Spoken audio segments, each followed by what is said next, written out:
Well, welcome back, everybody. This is Wealth Wisdom with Stuart J. Spivak. My name is Mark Rogers, and I'm excited to be sitting with my longtime buddy, certainly one of my mentors, one of the top advisors in the country. Although your firm's based out of Scottsdale, Arizona, you're helping Americans all over the country retire, and you've been doing that for a really, really long time. We have been, long before even Zoom became a thing. So, yes, we have clients all over the country, so it's wonderful. You know, the way that you've built your model really is, I think, the future of financial services. And it's so crazy that we're standing here in 2026 and thinking about where this new fiduciary standard, we're hearing things all the time. Are you a fiduciary? And you were almost raised to start your career, really, in that matter. And I just wanted to give 30 seconds on a little bit about your background and how you got into financial services before we kind of kick into our conversation, because I love your story. Sure. 30. So 38 years in business now. Can't believe that.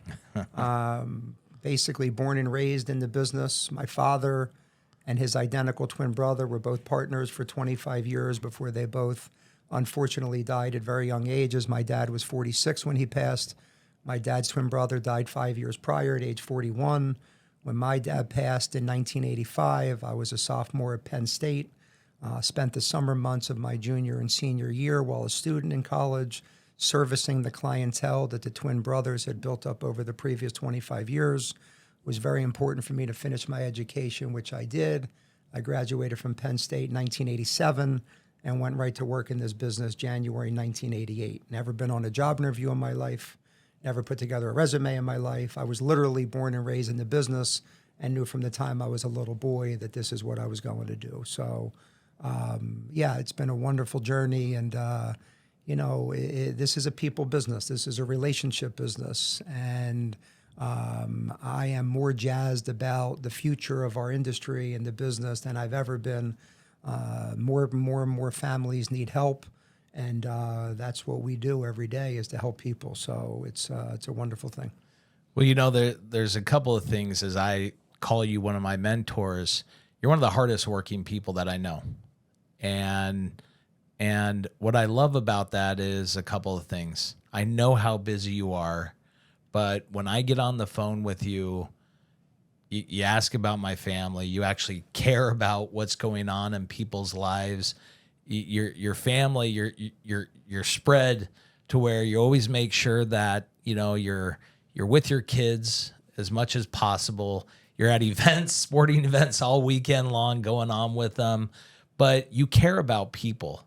And I think that there's this lost art in financial services. I think the way that our minds maybe are built, we like to have a lot of how-to conversations, which education is great. And that's what we're doing here on this podcast, is educating. We spend a lot of time, here's how to invest, here's how to retire, how to, but the why, the why, and social science tells us that purpose, more than fiscal, is a main motivator for people. So when I'm talking to other advisors across the country, like I do on a daily basis, Sure. One of the things that I talk about, most important, is you want to be a really good advisor. Start to really care about people, have authentic relationships, lead with purpose in that why. And if I could define that in an advisor, that's where I see you and why you are so important to people's lives. And we've been around your friends. I've been around your friends. I know how much you make people, feel that you care, and you actually really do. Yeah, thank you for saying that. And like you, we're all in a busy season of life, right? Balancing out, business and family and, other obligations and whatnot. But, as you were saying what you just said, it made me also think of, this whole revolution going on, which is AI, artificial intelligence, and what AI can do. And this is why I'm not afraid of AI replacing, advisors like you and advisors like me and my colleagues, right? The ones that actually care about clients and are forming real relationships is because what AI can't do is AI can't give somebody a hug, right? AI can't, help a grieving widow think through what the next steps are. AI can help somebody, okay, to make those decisions of asset location planning for their specific situation, right? And all the things that we talk about. So AI is an unbelievable tool, and we have already started using that in our business in, different fashions and whatnot. But it all goes back to, what I was probably taught the first week in the business, which is people don't care how much you know until they know how much you care, right? And it's all about relationships, and I can't say that enough.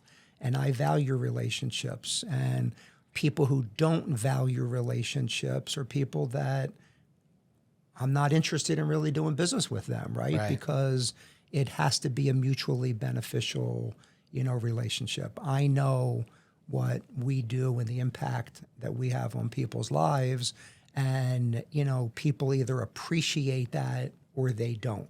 And I'm not saying it's right or wrong them to appreciate or not appreciate. Sure. I'm just saying that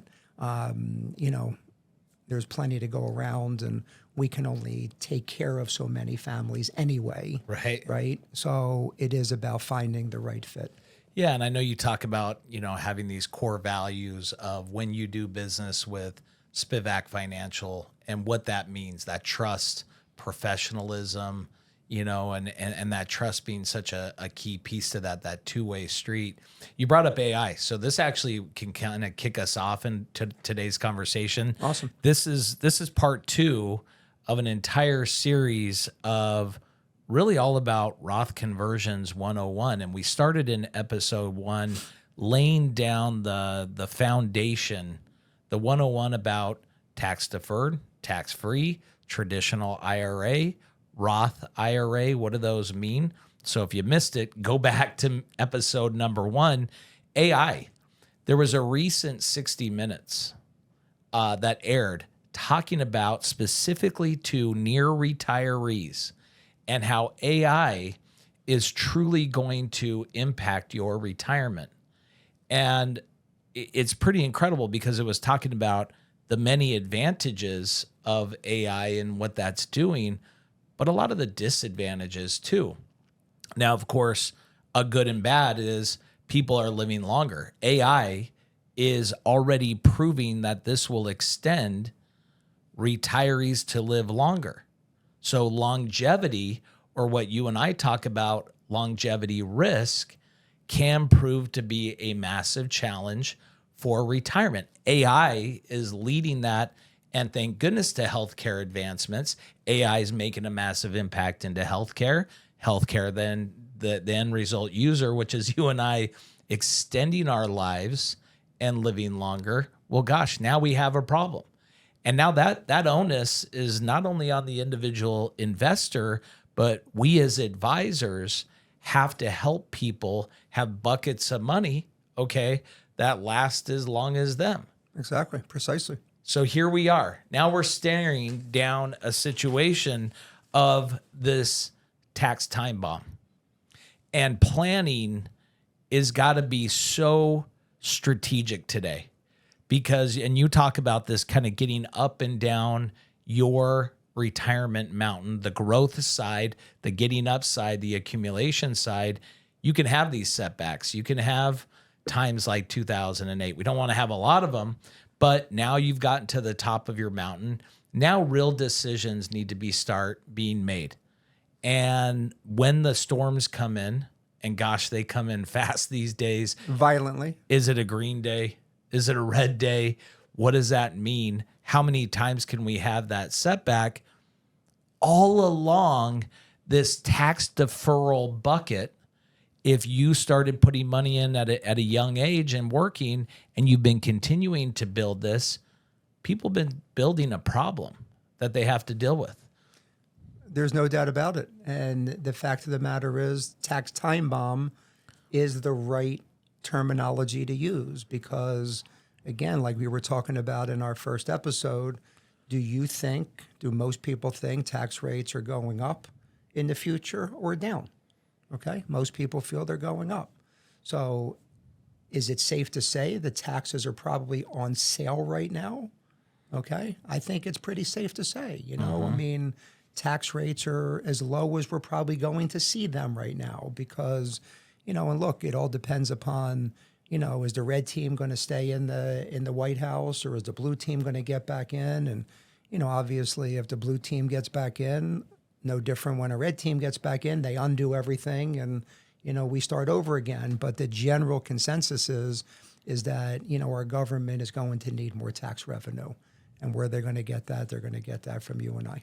Well, there's a landing page, there's a clock, debt clock, Yep. that you can go on .org. and watch that tick, tick, tick. 39 trillion, I think, was the last number that I saw and continues to grow. So we got some relief, though, recently with tax rates. And there was something in the Big Beautiful Bill Act, over 2,000 pages strong, that I read that said that this is a permanent change, that tax rates are going to stay low. So, in your professional advice, is that something that we should bank on, or what do you think? What do you think is going to happen? I just think, look, there's certain things that are unknowable over time. And, it's a matter of, to me, of proactive planning versus reactive planning. And most people are in a reactive mode, no different than here we are. It's around tax time right now in 2026. We talk to people all the time, all throughout the year.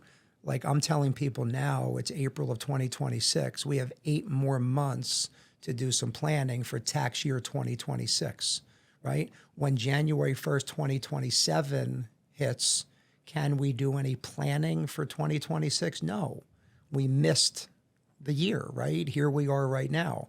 So when you're proactive, right, and most people are reactive because once January 1st, 2027 hits, there's not much you can do. And that's when, we get into the conversation of what should we be doing to set ourselves up better for a more secure financial future.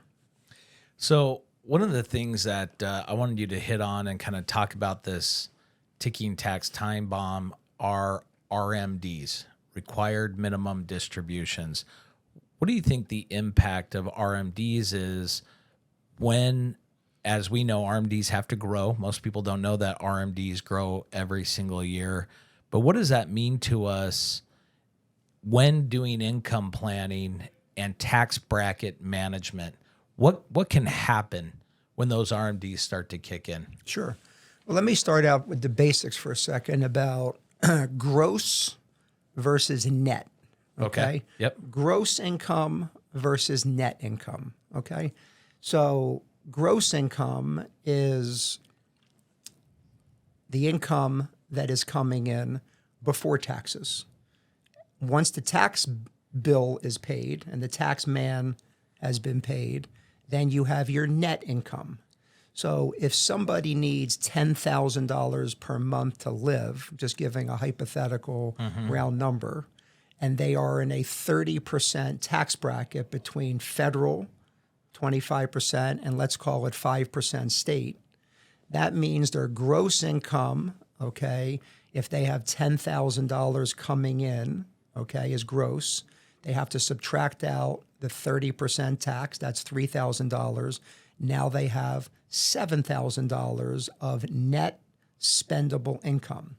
Well, if you need $10,000 to live and all of your money is in a pre-tax retirement account, 401k or IRA, you need to understand that you need to take out much more than the $10,000, more like $13,000, okay, or almost $14,000 to then pay that same 30% tax bill so you have a net spendable $10,000, okay? So to your question, Mark, that leads to required minimum distributions. When somebody reaches age 73, the IRS now wants to get paid, okay? They let people defer, no taxes, no taxes, no taxes, no taxes. You're 73 years old. You must start taking out what is known as your required minimum distribution. That's a calculation that is done, and basically whatever that number is must come out during that following calendar year, okay? And that income is taxed as ordinary income, okay? So that is your required minimum distribution. Every December 31st, that required minimum distribution is recalculated. So if the market has now gone up, okay, you are going to be required to take out more and pay a higher tax bill on that income. Had the market gone down, your RMD will theoretically be less, and you'll pay less of a tax bill. So the consequences, okay, of these large required minimum distributions are pretty severe also, not only from a standpoint of the income taxes, but also from other kind of silent taxes that people don't realize also need to be calculated. Like we've talked about in the past, the IRMA tax, the Medicare tax. We all know people, once you reach age 65, you're entitled to Medicare, okay? This is essentially an income means tested, okay? And the higher your income is, the higher that Medicare IRMA tax is. And this all plays into this conversation. Yeah, I mean, you flowed in nextly to my next question, because it seems like there's a lot of question marks when it comes to these kind of plans. Like, gosh, already when I'm thinking about retirement, I'm already worried about market downturns, things like that. But that lingering tax bill and what that means to me over my lifetime, how do I even start to think about planning? How are you walking through investors when it kind of comes to this, why taxes matter in retirement? Like, how are you helping people see the future, or at least get to a pretty good feeling when you start to design these, retirement plans? So we talk to people, our clients and prospects, about, paychecks and playchecks in retirement, right? So paychecks are what people over 40 years of working are used to getting traditionally every 2 weeks, okay? And every 2 weeks you have a paycheck. And that number that comes into you is a net number after taxes have been deducted traditionally. So when we are sitting down with clients, when we are in the retirement red zone, or whether they've started their descent down the financial mountain and we're trying to rethink their financial future and to make sure that they are going to have enough money to last the rest of both of their lives, assuming a husband and wife. And you said it earlier, but, again, when I came into the business 38 years ago, they've always talked about, and it is still the same conversation today, of the number one concern of a retiree. And the number one concern of a retiree is simply the fear of outliving their money. Okay, more so than going into a nursing home or an assisted living facility, more so than, dying. It is being alive and not having enough money to live the lifestyle that they've grown accustomed to. Nobody wants to be dependent upon their children and grandchildren.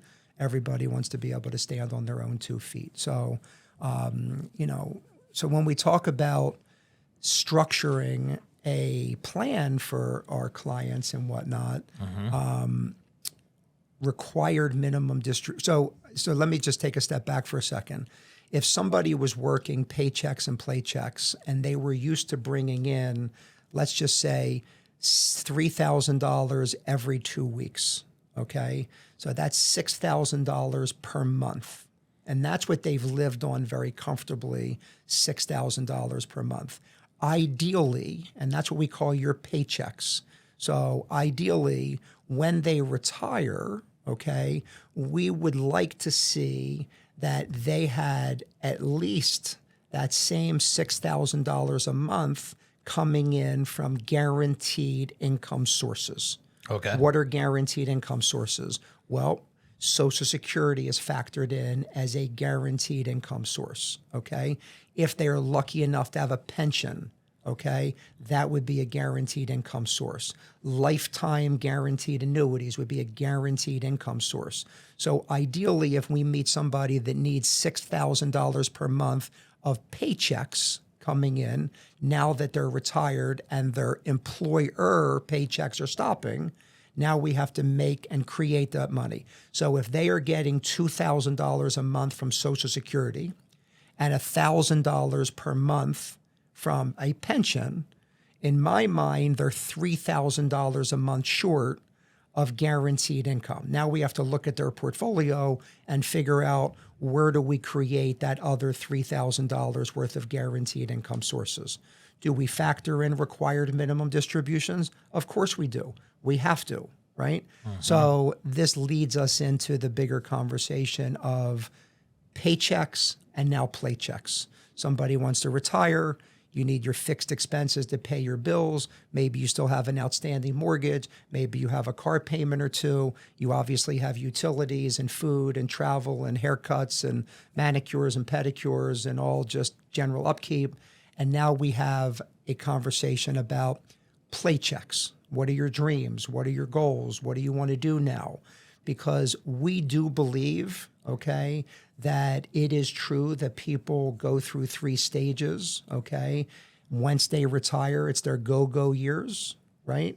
And we encourage our clients to go and travel and see and do while they're in good health. So you have your go-go years, then you have your slow-go years, and then, of course, you graduate to your no-go years, right? So I do believe in that whole thought process of, and making sure that there's enough money available in a very smart, very thought-out way to, again, disinherit the Internal Revenue Service as much as legally possible to make all those different stages of life much more palatable. I love it. I love it. That, again, leading me to my next point of, now let's put a magnifying glass on one piece, one strategy, and why this is so important today to start thinking about, which is Roth conversion. Sure. Okay. So I believe that strategic Roth conversions over a period of time, That's right, to help somebody in the planning process can make all the world of difference by having that extra bucket of tax-free money. absolutely. So talk to us about how you think Roth conversions within the overall planning, how that makes sense. And then I want to go to the nitty-gritty of, there's so much buzz around Roth conversions that before we talk about how we look at it, I want to talk about maybe what people aren't thinking. What are some of those problems, challenges when people aren't thinking about? A lot of people think, oh, I could just do this. What are they not thinking about? Yeah. So first of all, the thought of Roth conversions, right? That's taking existing pre-tax money that you already have and now putting together a plan to slowly convert from future taxable money to future tax-free money. Everybody loves that idea. Yeah. Right? The question is, what is the best way to do that? Okay? Is it a one-size-fits-all? No, nothing is one-size-fits-all. So is this for everybody? No, this is not for everybody. But for so many people, it is such a smart idea to have a plan to what we call bracket surf, if you will. In other words, if you're in a certain tax bracket right now, how much more income, how much can we convert of your existing IRA, which is going to keep you in that same low tax bracket that you're already in, without taking you to the next marginal tax bracket, and then putting a plan around that. And of course, the software that we have that walks through all this is quite amazing. But this is the whole idea. And to your point here, this is something that we don't say, you have a $400,000 IRA, let's convert all $400,000 today. we may do this conversion in a very smart way over a 3, 5, 7-year period of time. Again, depends on a lot of different factors. Again, it's not the same for everybody, but what is the same is the thought process that we go through and understanding their situation to see what may make sense for them and is this a good idea. The sooner people do this, the better it is, okay? The sooner people do this, the better it is because, you get to now spread out that tax bill now in your much lower rate that you're in now versus this proverbial tax time bomb, which you now have no choice. The IRS is your silent partner. They are going to create all the rules come age 73, whether you like it or not, okay? And guess what? You have no recourse at that point in time. So the question we ask people all the time is, do you want to be proactive about this or do you want to be reactive about this? If you want to be reactive, keep doing what you're doing, which is nothing, right? If you want to be proactive about this, look at this now and let's see if this makes sense. If it makes sense, it makes sense. If it doesn't make sense, it doesn't make sense. But at least you know what the options are. You've given us some huge nuggets in this conversation today and a ton to think about. As I think through this conversation, IRMA, Social Security taxation, tax bracket surfing or management, how this overall works within your plan, RMDs, what are the pitfalls and challenges of RMDs? How do we remove RMDs? So much to think about.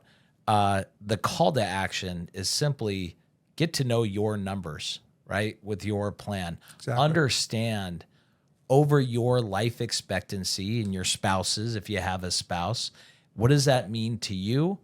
What does that mean to your legacy? Get to know your numbers. Exactly, precisely. And if you come back to that, well, then sit down with us, have a conversation, get a second set of eyes that have to work in your best interests to walk you through those numbers.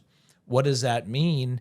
And by the way, laying that next to financial markets and inflation and longevity risk and sequence of returns risk, all these things.